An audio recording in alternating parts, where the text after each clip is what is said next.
Alguns me perguntam: será que vou reconhecer ainda a minha mulher depois, na outra vida, na era vindoura? Vai reconhecer, sim. Não vamos perder a nossa história aqui. Toda história não será esquecida.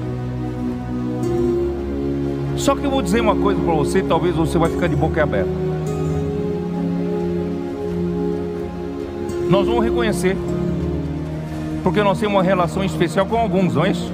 A família, marido, esposa, pai, mãe, não é? Mas eu vou dizer uma coisa que talvez você nunca tinha pensado. Quando nós partimos para o reino vindouro, saímos dessa vida material, física, para o mundo espiritual, Deus vai imediatamente, irmãos, nos colocar nessa unidade. Tchum!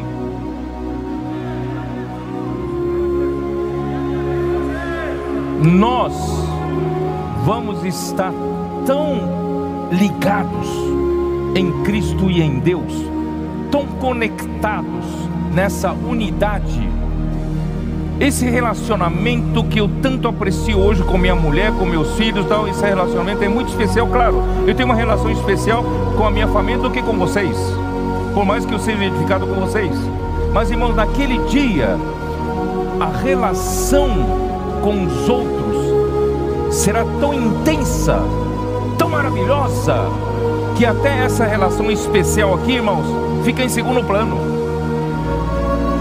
Eu vou estar em tão uma verdade com vocês todos. Você vai dizer: eu vou ainda amar tanto a minha esposa como você vai amar muito mais. Mas não é só a sua esposa, é estar todos. Eu não sei se eu consigo explicar isso, vocês estão entendendo? Nós vamos estar totalmente mergulhados no amor, nessa unidade, irmãos. Que essa unidade especial que eu tenho com minha mulher, com a minha família, irmão, será fichinha, perto do que eu vou ter com a igreja, com vocês.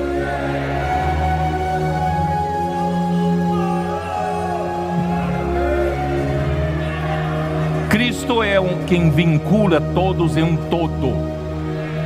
Esse todo, irmãos, é isso. Deus está nos edificando em um todo. E a nossa vinculação nesse todo será tão maravilhosa. A unidade será tão maravilhosa como pai com filho, filho com pai. Existe uma coisa maior do que isso? Mais profunda do que isso?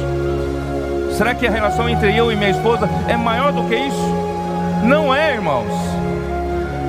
Bom, quem não entendeu, fica aí.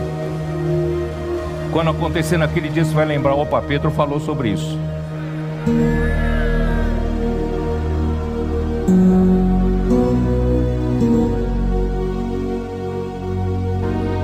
Quem é o maior no reino dos céus? Em verdade vos digo que se não vos converterdes e não vos fizerdes como meninos, de modo algum entrareis no reino dos céus.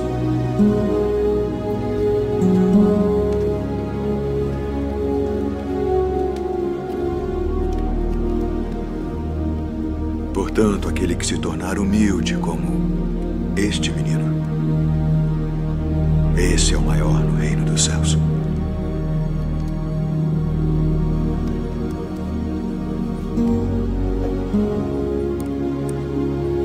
E qualquer que receber em meu nome um menino tal como este, a mim me recebe. A Enciclopédia das Religiões afirma que existem 9 grandes religiões no mundo. Entre essas está o cristianismo, que por sua vez está dividido em mais de 35 mil grupos. Como distinguir entre esses grupos a igreja verdadeira? Somente a Bíblia pode nos ajudar. A cada dia aumenta o número de igrejas, confirmando a profecia de Jesus que nos últimos dias isso aconteceria, com o surgimento de falsos cristos e falsos profetas. É oportuno perguntar: como encontrar a igreja verdadeira? Quais são as marcas que identificam a Igreja de Deus? Quantas igrejas a Bíblia afirma serem verdadeiras?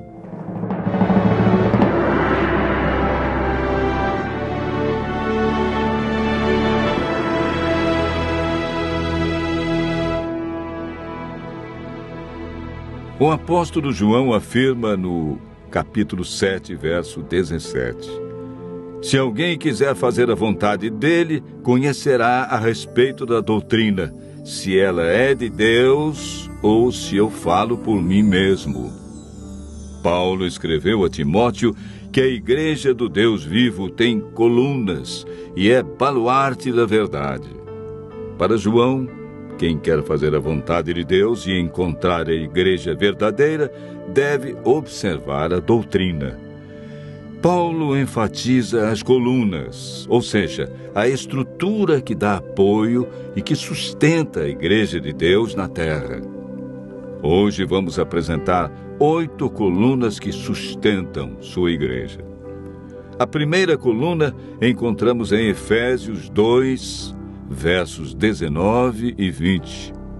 Assim já não sois estrangeiros e peregrinos, mas concidadãos dos santos, e sois da família de Deus, edificados sobre o fundamento dos apóstolos e profetas, sendo Ele mesmo, Cristo Jesus, a pedra angular. A Igreja de Deus é edificada sobre o fundamento dos profetas, que é o Antigo Testamento, e está fundamentada no ensino dos apóstolos, que é o Novo Testamento. A Igreja do Deus vivo tem suas crenças fundamentadas em toda a Bíblia. A segunda coluna é apresentada em Atos 16, verso 30, quando o carcereiro perguntou a Paulo e Silas: Senhores, que devo fazer para que seja salvo? Paulo respondeu: crê no Senhor Jesus Cristo e serás salvo, tu e tua casa. A Igreja do Deus vivo deve ensinar que Jesus é o único e absoluto Salvador e intercessor. Encontramos a terceira coluna em João, capítulo 14, versos 1 e 3. Não se turbe o vosso coração. Credes em Deus, crede também em mim. Na casa de meu Pai há muitas moradas. Se assim não fora, eu vô-lo teria dito, pois vou preparar-vos lugar. E quando eu for e vos preparar lugar, voltarei e vos receberei para mim mesmo, para que onde eu estou, estejais vós também. A Igreja do Deus vivo deve manter o ensino bíblico da vinda de Jesus nas nuvens, com milhares de anjos, e que todo olho o verá. Nesse dia, os mortos ressuscitarão incorruptíveis, e os vivos serão transformados e reinarão com Cristo no céu por 1000 anos. O apóstolo João, em Apocalipse 12, verso 17, nos apresenta 2 colunas que sustentam a Igreja de Deus. Irou-se o dragão contra a mulher e foi guerrear contra os que guardam os mandamentos de Deus e têm a fé em Jesus. A Bíblia diz que aquele que guardar toda a lei, mas tropeçar em um só ponto, tornou-se culpado de todos. Aquele que diz, eu o conheço, e não guarda os seus mandamentos, é mentiroso, e nele não está a verdade. A quarta coluna da Igreja do Deus vivo é a aceitação da lei de Deus como norma e prática para seus membros. Nesse mesmo verso, encontramos a quinta coluna da verdade. O apóstolo João afirma que essa igreja mantém o testemunho de Jesus. Apocalipse 19, verso 10, afirma que o testemunho de Jesus é o espírito de profecia, ou seja, dentro da igreja que segue os 10 mandamentos, Deus dotaria alguém com o verdadeiro dom de profecia. Deus sempre teve seus profetas no meio do seu povo.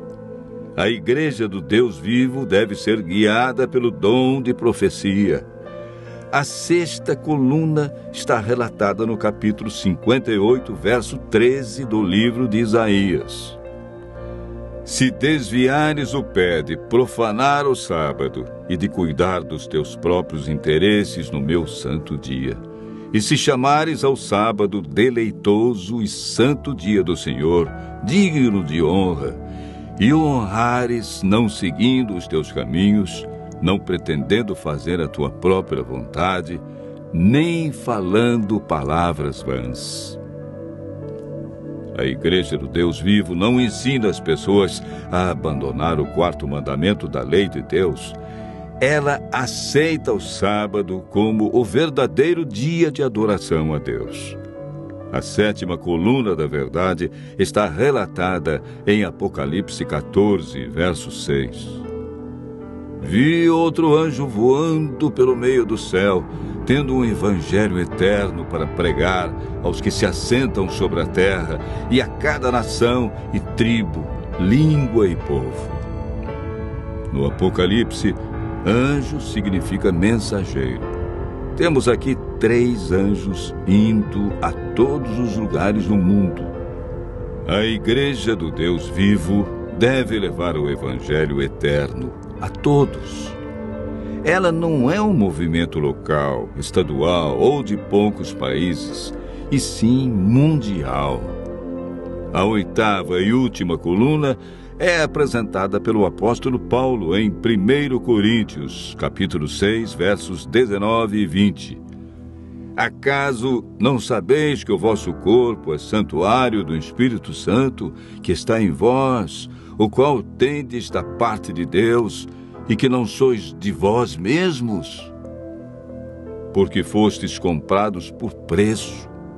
Agora, pois, glorificai a Deus no vosso corpo. A igreja do Deus vivo deve manter o plano original de Deus quanto à alimentação e ao cuidado com a saúde. A igreja do Deus vivo é a que contém toda a verdade, em comparação a outras que ensinam somente parte da verdade, desviando as pessoas do "assim diz o Senhor". O importante da igreja verdadeira não é o nome, e sim suas doutrinas. Continue ouvindo a voz de Deus e tome hoje mesmo a decisão de fazer parte da igreja do Deus vivo.